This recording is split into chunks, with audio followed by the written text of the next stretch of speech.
অনেক দিন পরে আজকে একটু বৃষ্টি পড়ছিল, একটু ঠান্ডা ঠান্ডা আবহাওয়া। এই আবহাওয়ায় কফি খাচ্ছি। আপনারা খাবেন নাকি? কফি বা চা একটু শব্দ করে না খেলে আসলে ফিলটা আসে না। যাই হোক, লকডাউনের ভিতরে আসলে ঘরে বসে অলস সময় কাটাচ্ছি। আজকে আপনাদেরকে শেয়ার করব লকডাউনের ভিতরে আপনি কিভাবে আপনার গাড়ির যত্নটি নেবেন। তো আমরা কয়েকটা পয়েন্ট আউট করেছি, সেই গুরুত্বপূর্ণ কি পয়েন্টগুলো আজকে আমরা শেয়ার করব।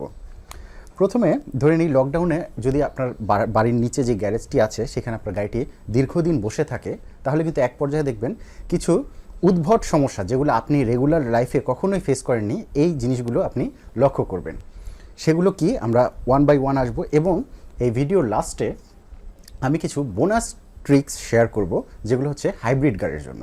এখন নর্মাল গাড়িতে আসি, এই টিপসগুলো নর্মাল এবং হাইব্রিড দুইটাতেই লাগবে, বাট এন্ড অফ দ্য ভিডিওতে থাকবে শুধুমাত্র হাইব্রিডের জন্য স্পেশাল কিছু ট্রিক্স।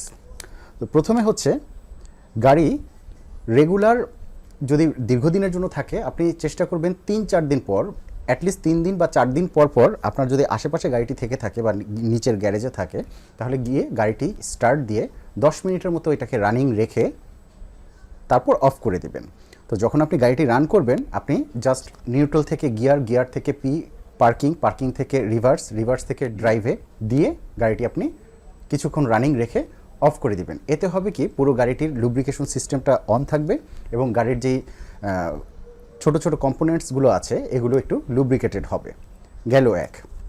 নাম্বার 2, আপনি টায়ার প্রেশারটা ঠিক রাখার জন্য, যেমন ধরুন একটি গাড়ি যদি দীর্ঘ সময় অনেক দিন একটা জায়গায় একটা পার্টিকুলার জায়গায় যদি এটা বসে থাকে, হয় কি টায়ারগুলোতে একটা ফ্ল্যাট টায়ার মার্ক হয়ে যায়। মানে একটা জায়গায় দীর্ঘদিন একটা গাড়ি বসিয়ে রাখলে, একই সেম জায়গায় আপনি বসিয়ে রাখলে হবে কি, একটা টায়ার মার্ক পড়ে যাবে। তো ঠিক ওই জায়গাটায় টায়ারটা ফ্ল্যাট হয়ে যায়। এটার থেকে অ্যাভয়েড করার জন্য আপনি যেটা করবেন, গাড়িটি স্টার্ট দিয়ে, যদি গ্যারেজে আপনার সেই অ্যাক্সেসটা থাকে, জাস্ট 2 ফিট আগে এবং 2 ফিট পিছনে, 2 ফিট আগে 2 ফিট পিছনে, প্রয়োজনে গাড়িটিকে একটু ডানে বামে কেটে জাস্ট পজিশনটা চেঞ্জ করে একটু 1 ফিট এদিক সেদিক করে রাখেন, তাহলে আপনার টায়ার পজিশনটা চেঞ্জ হয়ে যাবে। তাতে হবে কি, টায়ার পজিশনটা চেঞ্জ হলো, গাড়ির যে ওজনটা এক জায়গায় পড়তো সেটা থেকে ওজনটা ডিস্ট্রিবিউট হয়ে অন্য জায়গায় ডিস্ট্রিবিউট হয়ে গেল। সো ওই মার্কটা পড়বে না। এটা গেল নাম্বার 2। নাম্বার 3 হচ্ছে, আপনি সবচেয়ে কমন যে সমস্যাটা, গাড়ি যখন স্টার্ট করবেন বা গাড়ি যখন আপনি দেখলেন যে 10-12 দিন পরে যদি আপনি গিয়ে দেখেন গাড়িটা বন্ধ ছিল, দেখবেন একটা আজব সমস্যা, গাড়ির ভিতরে ফাঙ্গাস পড়ে যায়। এটা হচ্ছে সবচেয়ে কমন সমস্যা, গাড়ির ভিতরে ফাঙ্গাস পড়ে যায় এবং একটা ব্যাড অডর, ড্যাম্পেন একটা অডর এই গাড়ির ভিতরে হয়ে যায়, একটা বিদঘুটে স্মেল আপনি তখন পাবেন। সেটা অ্যাভয়েড করার জন্য আপনি যেটা করবেন, গাড়িটি স্টার্ট করে এসি ফুল মোডে, বাইরের যেই মানে রিসার্কুলেট না, আপনি বাইরের যেই বাতাস আসে সেটাকে অন করে দিবেন, আউটার বাতাসটা ভিতরে ঢুকবে এবং গাড়ির গ্লাসগুলোকে নামিয়ে দিবেন। এভাবে 10 মিনিট রেখে দিন।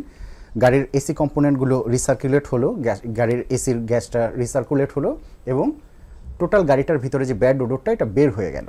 এতে হবে কি, গাড়ির ফাঙ্গাসটা পড়ার আর সম্ভাবনা থাকবে না। এবং যদি হাইব্রিড গাড়ি না হয়ে থাকে, নর্মাল গাড়ি হয়ে থাকে, গ্যাসোলিন চালিত যে গাড়িগুলো, সেটা তো অল্টারনেটরের মাধ্যমে গাড়িটা স্টার্ট হয়। আপনি যেটা করবেন, যখন গাড়ি স্টার্ট দিবেন, সেটা ফুল মোডে হেডলাইট থেকে শুরু করে যতগুলো লাইট এবং এসি সিস্টেম টোটালটা ফুল বাড়িয়ে দিয়ে আপনি স্টার্টে রাখবেন। তাহলে হবে কি, গাড়ির অল্টারনেটরটা খুব তাড়াতাড়ি ব্যাটারিটাকে চার্জ করার চেষ্টা করবে। অল্টারনেটরটা চার্জ করলে ব্যাটারিটাও আপনার অটো চার্জ হয়ে গেল, তাতে 12 ভোল্ট ব্যাটারিটা বসে যাওয়ার সম্ভাবনাটা কমে যায়।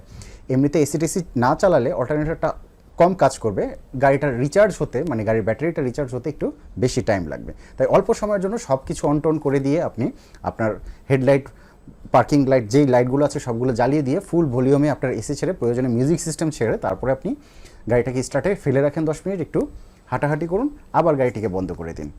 আর এসির ব্যাপারটা তো বললামই, এসির গ্লাসগুলোকে আপনি নামিয়ে রিসার্কুলেট করলেন। সেই সাথে আরেকটা টিপস আমি দিতে পারি, এখানে আমরা অটোমোটিভ ডিএন এর ওয়েবসাইট থেকে কীভাবে প্রোডাক্ট অর্ডার করতে হয় সেটি দেখব। সার্চ বারে গিয়ে আমরা একটি প্রোডাক্টের নাম লিখব, যেমন মোবিল লিখলাম, লেখার সাথে সাথে মোবিলের লিস্টিংটি চলে আসবে। আমি এখান থেকে ধরে নিলাম 0W20 অর্ডার করব, সেই এখানে চাপ দেওয়ার সাথে সাথে আমার একটি ফর্ম চলে আসবে, সেখানে আমি আমার নাম, ঠিকানা, মোবাইল নাম্বার, ইমেল অ্যাড্রেস লিখব। লিখে আমি প্লেস অর্ডার করব। এখানে আমি ইমেল অ্যাড্রেস লিখে প্লেস অর্ডারে চাপ দেওয়ার সাথে সাথে আমার একটি মেল চলে আসবে। প্লেস অর্ডার করলাম, আমার ইমেলে একটি ইমেল চলে আসলো এবং আমার মোবাইল নাম্বারে একটি SMS চলে আসবে এবং তার পরপরই দ্রুত সময়ের মধ্যে আমি প্রোডাক্টটি হাতে পেয়ে যাব। গাড়ির এসি সার্কুলেট করার পাশাপাশি আপনি গাড়িতে যদি কোনো ড্যাম্প কাপড় চোপড় বা পুরনো কিছু জিনিসপত্র, অনেকে চিপস টিপস খেয়ে সেটার প্যাকেট ফেলে রাখে, সেগুলো গাড়ি থেকে বের করে ফেলুন। গাড়িটাকে কিছুক্ষণ গ্লাস নামিয়ে রাখুন, তারপরে আবার গ্লাসটাকে তুলে দিয়ে গাড়ি বন্ধ করে আপনি আবার আগের মতো গাড়িটাকে বেশ কিছুদিন রেখে দিতে পারবেন। এটা 4-5 দিন পর করলেই আমার মনে হয় লকডাউনের টাইমটায় আপনার গাড়িটা সেফ থাকবে।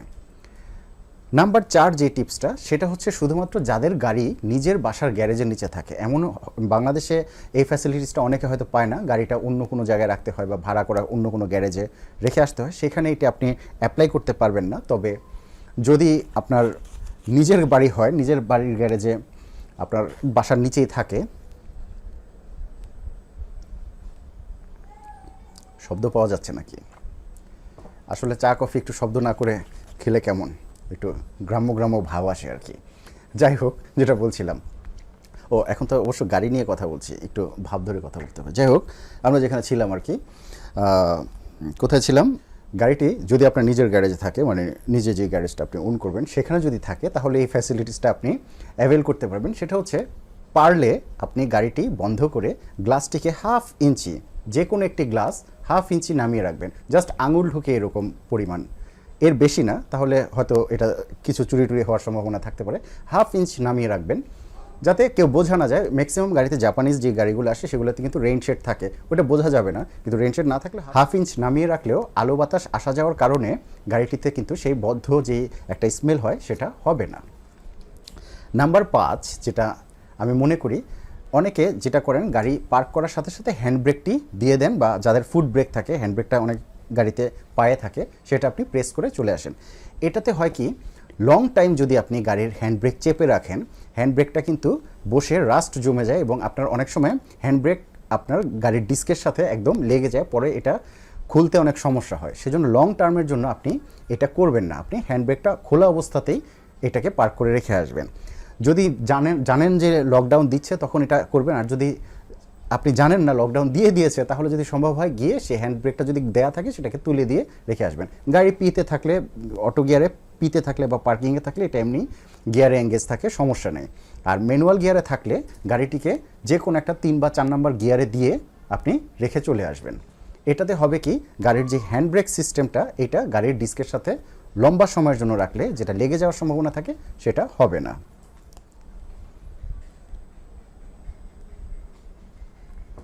এখন আসছে বোনাস টিপস। বোনাস টিপস শুধুমাত্র হাইব্রিড গাড়ি যাদের আছে বা ইভি সিস্টেমস গাড়ি যাদের আছে, যারা যুগের সাথে তাল মিলিয়ে নতুন হাইব্রিড গাড়ি কিনেছেন বা মেনটেন করছেন, তাদের জন্য এই টিপসটি। সেই গাড়িগুলোতে হয় কি, হাইব্রিড গাড়ির সিস্টেম একটু কমপ্লেক্স। ম্যাক্সিমাম হাইব্রিড গাড়ির ব্যাটারিটা বসে যায়, এটা হচ্ছে একটা সমস্যা, মানে 12 ভোল্ট হাইব্রিড ব্যাটারির গাড়িটা, মানে ভোল্টের ব্যাটারিটা বসে যায়। তো নর্মাল গাড়িতে তো মানুষ অনেক জাম্প স্টার্ট দিয়েছে, অনেক কিছু করেছে, তেমন একটা চিন্তিত না। হাইব্রিড গাড়ি হলে মানুষ একটু ভয় পেয়ে যায়, কারণ হাইব্রিড গাড়িতে ম্যাক্সিমাম ইলেকট্রনিক সিস্টেম দ্বারা পরিচালিত হওয়ার কারণে এটার ওবিডি যেই কোডগুলো আছে এগুলো চলে আসে, সবগুলো আপনার সিগন্যাল চলে আসে, ড্যাশবোর্ডের যে ওডোমিটার আছে সেখানে চলে আসে। এই জন্য মানুষ আতঙ্কিত হয়ে যায়। এটার জন্য হলো, আপনি রেগুলার গাড়ি মানে স্টার্ট দিবেন 3-4 দিন পর, 4-5 দিন পর, 4-5 দিনের মধ্যে হলেও চলে, এর মধ্যে গাড়িটা স্টার্ট দিবেন, কিছুক্ষণ রাখবেন, আবার অফ করে দিবেন। এখানে একটা সমস্যা হাইব্রিড গাড়ির, সেটা হচ্ছে হাইব্রিড গাড়ি কিন্তু অনেক সময় স্টার্ট দিলে হাইব্রিড মোডেই থাকে, তখন কিন্তু আর ব্যাটারিটাকে চার্জ দিতে পারছে না।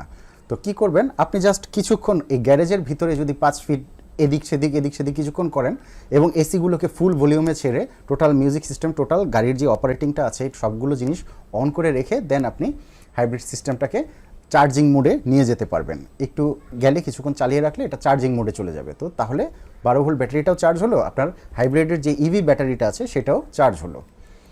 এছাড়াও আরেকটি হ্যাক আছে, সেটা হচ্ছে গাড়িকে ইমার্জেন্সি মোডে নিয়ে যাওয়া বা সার্ভিস মোডে নিয়ে যাওয়া। সার্ভিস মোডে নিয়ে যেতে হলে এটাকে কয়বার চাপতে হবে, এটার জন্য আলাদা একটা ভিডিও বানাতে হবে, সেটা আমি পরবর্তীতে আপনাদেরকে শিখিয়ে দেব কিভাবে হাইব্রিড গাড়ি বাসায় বসিয়ে রেখে সার্ভিস মোডে নিয়ে যেতে হয়।